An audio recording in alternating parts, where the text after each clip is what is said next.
Endometriosis होची गोटे menstrual एबनॉर्मालिटी बा पीरियड रो गोटे एबनॉर्मल रूप।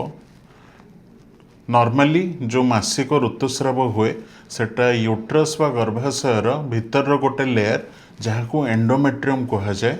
सेथिरु प्रत्येक मास हार्मोनल साइकिल जो गोटे टाइम रे किछि दिन पे ब्लीडिंग होता है जहाँ को मेंस्ट्रुएशन बोली कहा जाए। सही एंडोमेट्रियम जदि तार नॉर्मल जगह ठारू अन्य जगह रहिबो जेमिति कि यूट्रस रा मसल बा मांसपेशी भितर यूट्रस उपरे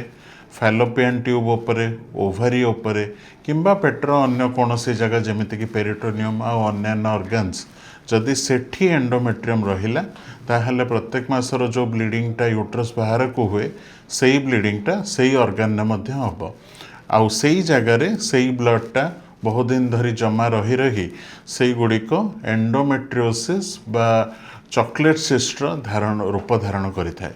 जहाँ कि परवर्ती समय रे माड़ी चलता है तार साइज तार सिवियरिटी सबकिछि बढ़ी चली था एवं ता सहित अनेक गुड़िया सिम्पटम्स एटा प्रोड्यूस करे तो यही कलेक्टिवली रोग को एंडोमेट्रियोसिस बोली कहा जाए।